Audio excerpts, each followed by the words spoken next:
Tout le monde se souvient des dégâts causés par la tempête de 1998, mais à Saint-Amand-les-Eaux, les conséquences sont incroyables.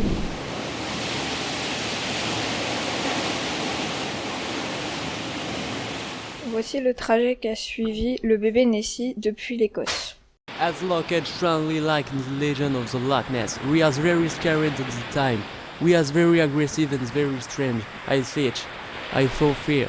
We really see him and we like a Pokémon. Je l'ai refoutu dans l'urse, gros pichon, et il était vraiment pas beau. Il était d'une couleur chelou, il avait des écailles plus gros que mon doigt. Je suis de Dunkerque, hein, et ce truc-là, je l'ai jamais vu. On aurait dit un Pokémon. Je pêchais avec mon garçon, on a vu un poisson de grande taille, une sorte d'anguille je crois. Mon garçon m'a dit qu'il ressemblait à un Pokémon. Du coup je l'ai relâché dans l'eau car je ne pouvais pas le manger ni le vendre. Oh, je l'ai vu. Ouais, moi aussi je l'ai vu le poisson. Non, c'est pas un poisson. Quoi? Il est là, un fou m'en avait parlé. Il t'a parlé de quoi? Tu connais pas la rumeur? De quelle rumeur tu me parles? Du bébé Nessie, il est venu d'école jusqu'ici. Un bon bébé Nessie? Comme quoi tout est possible. C'est à 14h15 précisément, le 28 janvier 1998, que le drame est arrivé. Le bébé Nessie s'est enfoncé dans le béton frais. Puis on a vu une dame vers 14h15 précisément le 28 janvier.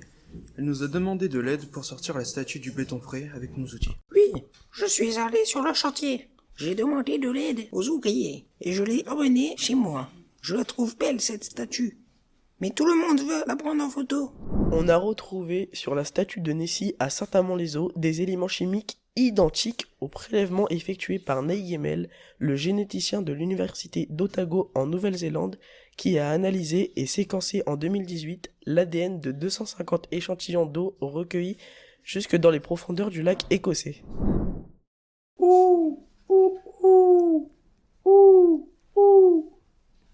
Ferme-la. On va se faire cramer. Qu'est-ce que vous faites chez moi?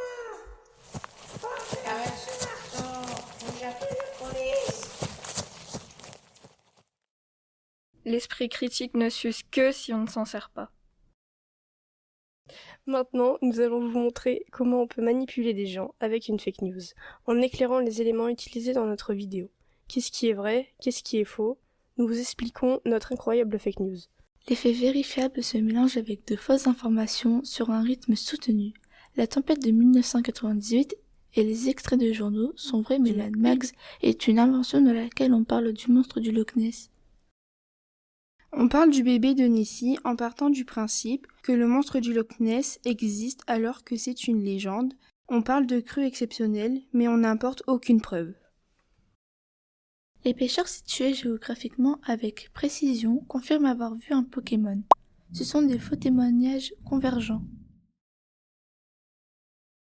Les réseaux sociaux sont de faux comptes qui propagent des fausses nouvelles. On parle sans rien vérifier. La date des événements ne correspond pas à la création de l'internat du lycée Couteau 10 ans trop tôt.